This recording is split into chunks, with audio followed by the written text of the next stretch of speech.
Slowly turn your head to the right. Then make a big smile with your teeth showing. Now raise your eyebrows. Capture complete. All right, so here we go. This is the Apple Vision Pro. I picked up one of these. You might be wondering why, but I'm specifically interested in how this can work in the realm of 3D or for artists or for other creatives. And I have a handful of ideas and I'm hoping more applications are released for it, but I figured for now, let's get this unboxed, try it out. I'll give you my initial impressions. And there's one specific thing that I want to have created for this based on something that I saw directly in the store while checking out the Vision Pro. I am so looking forward to this. I did the in-store demo, and if anything, I'd recommend at least trying out the in-store demo so you can see it for yourself. I'm telling you right away, this is easily the best quality, just visually, that I've seen of any VR headset that's out there so far. The pass-through isn't as good as I would have liked it to have been. I don't know if it was in the store or what, but this is what I'm talking about right here. Basically, what they're gonna do is they fit this to me. Specifically, I scanned my face before purchasing this so that I get an idea of the measurements for my head. And it's going to allow them to understand what size head strap do I need, as well as a little face piece. But if at any point I need to adjust these, I can bring it in the store and swap those out. Now, check this out. It is so freaking cool.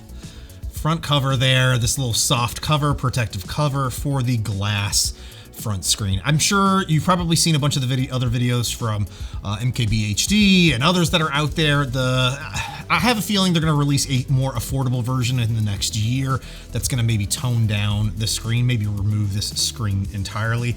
But so far, just from the demo experience that I had, it was amazing, absolutely amazing. So here, let me see. So here's the headset. I'm going to put this back on. I'm known to break things, so I'm gonna try my best to obviously not break this very expensive piece of tech. Just from my demo, the interactivity of this was just mind-blowing to me. Yes, you can do that with the Quest 3, and it looks pretty good on the Quest 3. This is just like on another level of amazing, to be honest. And here's the dual loop band. So it's gonna come with the typical head strap that I think you would see on most VR headsets. And honestly, this is probably the one that I'm gonna be running with the most until someone like Boba VR comes out with their own headset. This is the one that's the dual strap. It's gonna give you a little bit more stability and not weigh so much on the front of your face. It definitely weighs a good bit on the front. Also, unlike the Quest headsets there is a separate battery on its own that you're gonna have to carry in your pocket. And this thing is relatively hefty and heavy. So you're definitely gonna put this in a pocket or have some sort of 3D printed belt loop or something like that for this. And it's got a cable here that will directly power the headset. So there's nothing, you know, the headset doesn't run on its own. You have to have this battery attached to it in order to power it up. What's interesting also is the face covers here are magnetically held in place. So I'm assuming we can swap those out, or maybe that's something that you can more easily swap in and out if you need to, or if you have other people that are, you know, multiple people in one household looking to utilize and use this device. All right, so I'm gonna plug in the power adapter on the side of the unit here. Took me way longer than it should have. All right, so it's gonna go through a setup process. I need to bring my phone nearby so it can get synced up with that. I'll connect up with you guys once I get the whole setup process set up. I mean, who doesn't wanna be, who doesn't wanna be Iron Man, right? Slowly turn your head to the right. Then make a big smile with your teeth showing. Now raise your eyebrows. Capture complete. Oh my God, it worked! Oh my God, it worked. All right, so I've got it set up. I've got a screen recording being recorded from inside the headset here. So apologies if it's shaky or the quality isn't great. You look with your eyes, which is crazy, and I can pinch and move between menus here. It's kind of crazy. It gives this weird like fogginess. It's definitely a 3D projected video image. I'm wondering how you're going to be able to edit these spatial videos. Like, am I going to be able to do that on the headset or on my computer? maybe Final Cut Pro. I don't know. And basically you just look around and click. It's very weird not having inputs. I'm so used to having controllers for inputs for this. The pass-through also, as I mentioned before, it's good. It's maybe better than the Quest 3, but not by much. But just the visual fidelity of this is amazing. Oops, I saw someone else mention if you're a hand talker, this is going to be an issue because I am definitely a hand. So I've been using this now for a little over 24 hours, and I have to say it's been a pretty amazing experience with how snappy the UI is for the most part. It's definitely a better UI experience than I've seen on the Quest Pro. The pass-through, like I mentioned, it's nothing to write home about just yet. It's slightly better than the Quest 3, but not by much. The field of view is definitely a bit tighter than what I've seen on the Quest 3, but just the overall workflow of how this works and interactivity of it is pretty mesmerizing with the eye focus and the hands. Definitely takes a little bit to get used to, but there is some drawbacks by not having a dedicated input device or something at least that I could use to interact with within certain applications. All right, but let's take a look at one of the apps that I wanted to show you here. The first one is Polycam that I downloaded. And this is going to allow you to view your 3D assets in an immersive space, which is just incredible here. So I'm going to take this angel statue. Give it a second. Here it is. I can go into the immersive view. Obviously, I can like spin this around and look at it and walk around it, which is really cool. Or go into the immersive view with this and scale this up. And then start, oh, there's my Roomba. It's a really old wedding gift for my wife and I's wedding.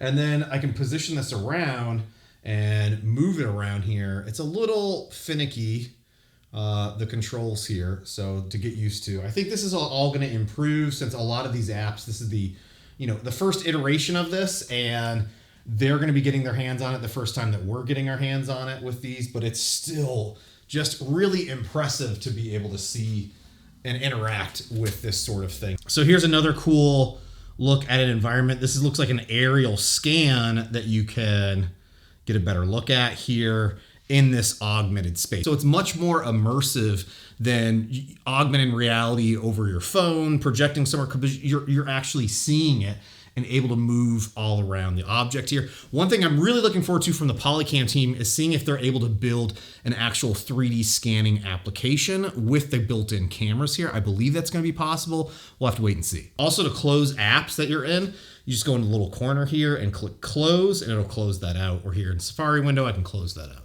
Also, if I wanted to leave Polycam open, I can click this and move it around the space here.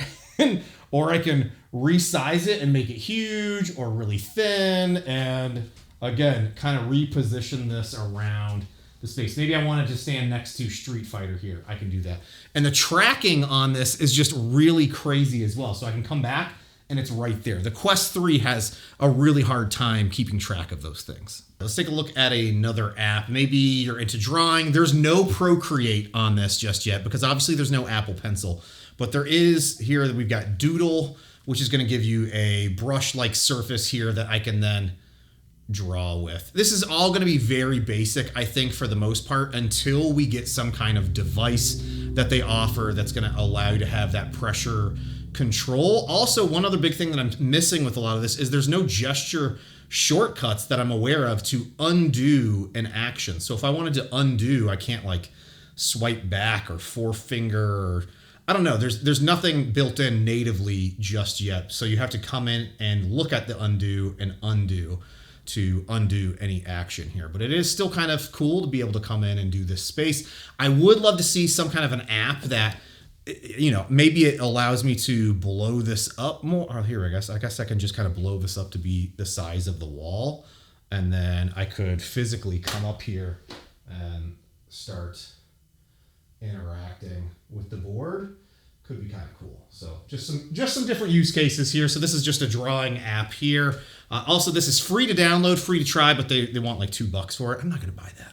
All right, the last app I want to show you is a compatibility app. So you can download iPad apps here. So you can actually interact with Nomad Sculpt. So this is one of my favorite iPad 3D modeling apps. This is just an amazing application.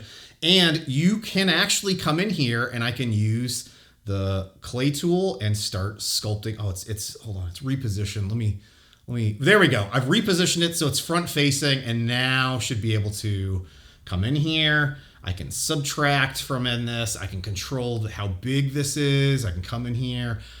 Let's come in and move this around and stick this out. And then I can come off to the side and adjust the rotation of this. It's nowhere near as precise as 3D modeling directly on your iPad, but it is still a really cool experience to be able to come in here and, you know, interact with this. I'm just really starting to play around with this. You're not going to have all the pressure control because of the Apple Pencil. One other thing that I thought would be in here is they implemented the hover function with the Apple Pencil in the latest updates there. But even though this app has the capability, I thought maybe your fingers would allow that, but it's not. I think it's really tracking where your eye is, and then when you're pinching, that's how it's interacting with this. Also, another issue is with some of these apps is here, if I want to undo, it's hard to look at. It keeps wanting to click the resize when I'm trying to look at the undo in the bottom corner there. So it can be a little tricky to work with these things, but it is somewhat possible. It's nowhere near as what you can find over on the Quest 3 when it comes to virtual 3D modeling and some of the applications there. And I'm actually hoping that we see things like Gravity Sketch make its way to this. Maybe Figma XR is going to come out with their own thing here, which isn't exactly 3D modeling, but it's more interactive with 3D, but it could be very cool. Also, let's reposition this. Maybe I'll put this over the sofa here. Let's bring it forward. Actually, I can bring it forward right here. So maybe I want to have it in front of the sofa. I don't know. This is so wild. It's so wild playing around with this. And again, it all just stays right there. There's Polycam, there's this. I can pull up the Safari window if I wanted to and just come in here and start working with this. It's a really wild experience to be able to play around with this. Highly recommend trying it out. So is this worth the $4,000? I bought the 500 gig version. By the way, at the moment of the initial release of this, there's not a ton of apps. I mean, there is a good amount of apps, but nothing deeply engraved and fully utilizing the functionality of the Vision Pro, I think, at this point. I don't think that you're going to need the larger store. I went with the larger storage, and at this point now, I'm not entirely sure I needed it, because unless I'm downloading videos to go on a flight, I'm not sure. You're just going to have apps that are on there. I'm going to be streaming content, streaming videos on this. Looks incredible. The Disney Plus app has 3D videos now in immersive environments that you can sit in and watch movies. That's absolutely incredible. The Apple dinosaur experience, that's probably the coolest thing on this. If you know anybody or go to the demo at your Apple store, definitely check out that dinosaur experience. But right now, I don't think this is worth the price tag, to be honest. It's an amazing experience. It's not a $3,500 worthwhile experience. And yes, the mirroring my MacBook display on this is incredible, but you're limited to just the one screen, and it's not even, you can't adjust the aspect ratio, which is kind of disappointing in itself. Oh, also, thank you to all my Patreon supporters for your incredible support of me making content here on the interwebs. This is something new for me, but I'm trying to get more into the tech and not just 3D, but VR or anything that's 3D impactful or immersive experience there that you might be able to interact with from the artist's standpoint. So thanks for all your support there. And if you're interested in things like my 3D printer profiles, you'll find those over on my Patreon. But this isn't a full review or anything like that of the Apple Vision Pro. I'm going to be doing some more videos on this, so you can expect some more content from me on this. I might do a full-on attempt at 3D modeling something with my hands in Nomad Sculpt and then running off and 3D printing it. I have another video that I'm working on. I was going to try and pack it into this one, but this is getting way too long. I'm working on a 3D printable stand for the Vision Pro, so stay tuned. That should be up in the next day or so. Hey, thanks so much for watching, you all. Let me know if there's anything that you want to see on this, and I'll try and make some more content with the Vision Pro. Hey, thanks so much for watching. See you next time. Align your face within the frame. Now, slowly turn your head to the left. Capture cancel. Put Vision Pro back on to continue. I look like Beavis from Beavis and Butthead. Also, do I have too many teeth?